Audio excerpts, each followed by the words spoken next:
Look at you beautiful people. Thank you for being here and starting your Labor Day weekend with us right here in the helpful Honda sound space at KROQ. That's right. Summer never has to end when you have tequila and free barbecue, am I right? Welcome to the helpful Honda sound space. We've got obviously a great day lined up for you. You've already got some food in your belly, some alcohol in your stomachs, and you're going to get some great live music courtesy of Royel Otis. Before we can start the show, we want to thank you for being here. Let's just take a moment of silence and remember what Labor Day is all about. Old, shitty mattresses. So you should probably get a new mattress. That's something. Thanks, Jake. Jake wrote that joke. That's a Jake joke. Boo that man. Boo that man. We got a heckler. Are you guys ready to meet the guys behind the music? All right, they have guys. a brand new album that just came out, by the way, last week, and this is very exciting. Yeah, Hickey, I have been listening nonstop, so please welcome to the stage, everybody, Royel Otis.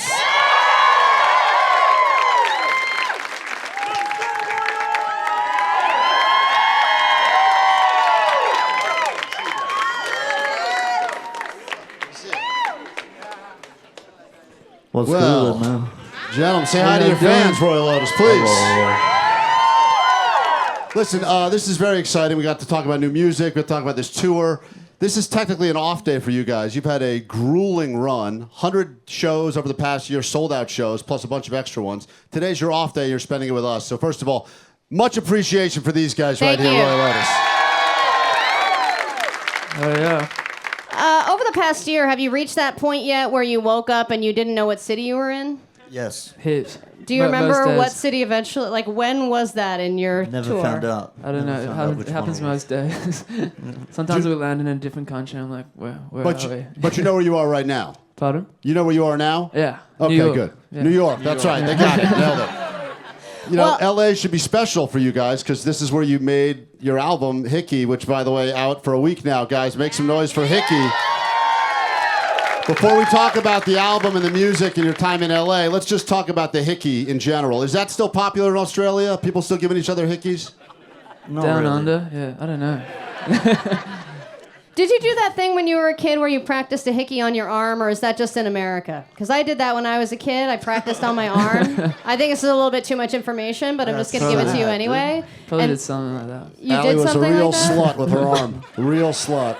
Just her and her arm. Yeah. When you decided to make the album in LA, is that because you found this city to be inspirational for you guys? Was this just more convenient? Convenience for sure. Convenient, but it's a good yeah. city, you know. Yeah. Yeah. Now it's convenience and just like the producers and people we're working with. They all live here. Do There's a you, lot of talent here. Yeah. A lot of talented people. A lot.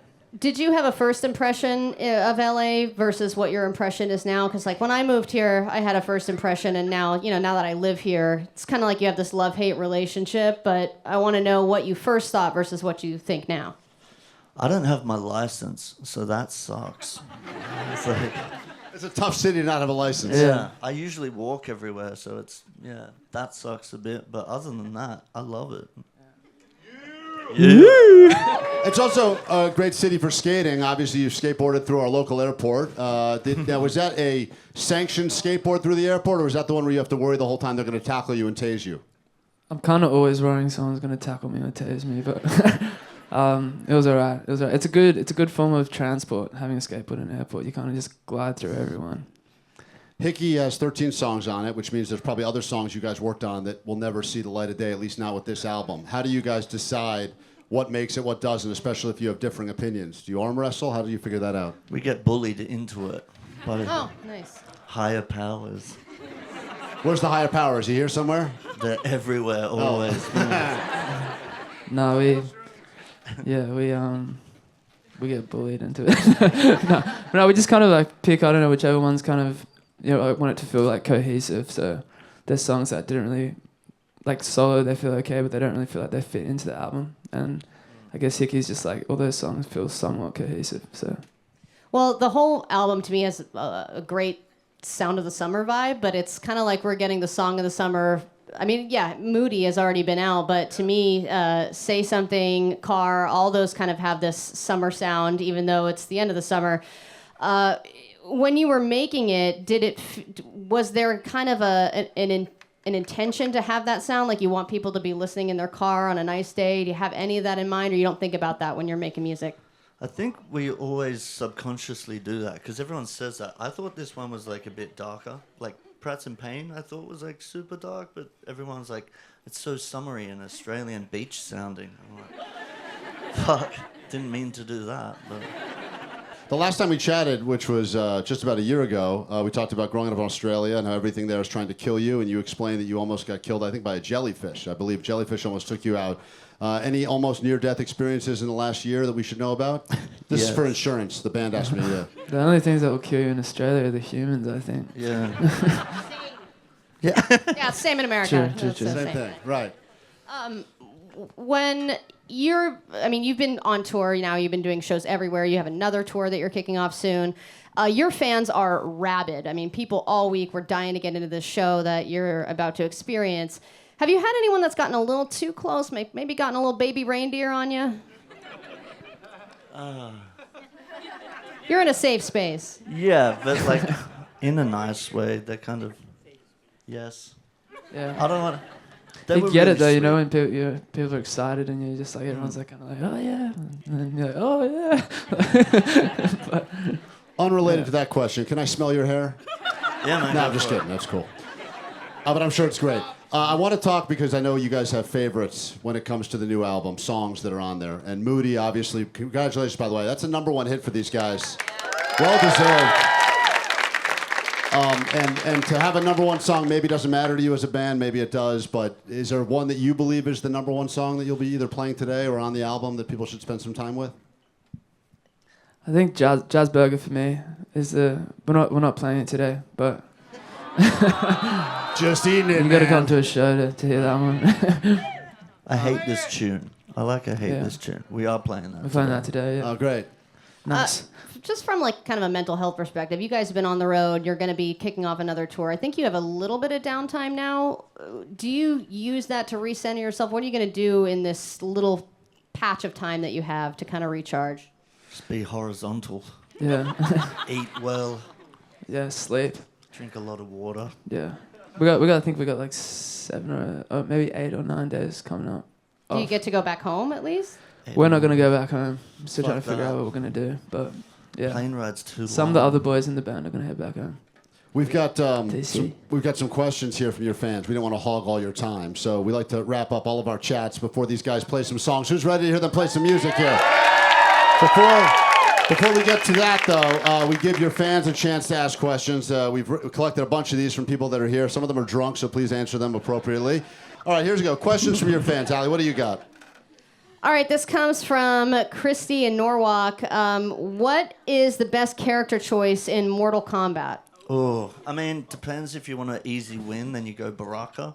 Barack is all day. He's a broken character. Scorpion, he's classic, you know. Sub-Zero, you guys need to fight because that's I don't know. I like the Ermac. I like Ermac.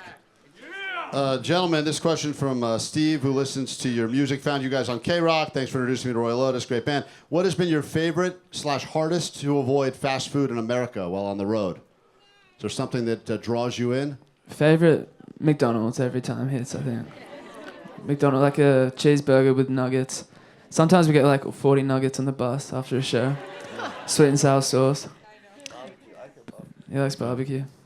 This question is for Otis. Otis, your dad is also in a band. If your dad's band asked to open for your band, would you say yes? Yeah. Yeah, if he asks, he's been a nice dad. He's too proud. He's been polite, but yeah, he's in a like little. He's not little. He's in a punk band. That's kind of With his crazy. mates, Though. it's good. The It's conversation where you're like, I have a #1 hit, Dad. Is you're like, and so do you, right? No, he's supportive. He's Guys, not that good I would dad. ever hope this happens, but if you two were to ever fight to the death, who would win? I feel like I'm hard to kill. that's what I was gonna say. I feel like he wouldn't die. You know, it's so amazing to see just in the course of the last year how, you know, you guys were, at that time, at least according to me, a smaller band that was making a lot of noise, covering songs, but also had great originals, and now this album is out. And I think everyone is really going to appreciate Royel Otis for what you have become, and a band that's been really grinding it out now. It seems like an overnight success, but you've been grinding it out since 2019, so it's been 5-6 years. Congratulations on everything you've accomplished. Congratulations on your album. Hell yeah. This is one of the buzziest bands going right now, and no one's more excited for this show than the people that are here today. So thank you for doing this. Once again, give it up for Royel Otis. Thank you guys. Cheers. Thank you so much. Enjoy that tequila.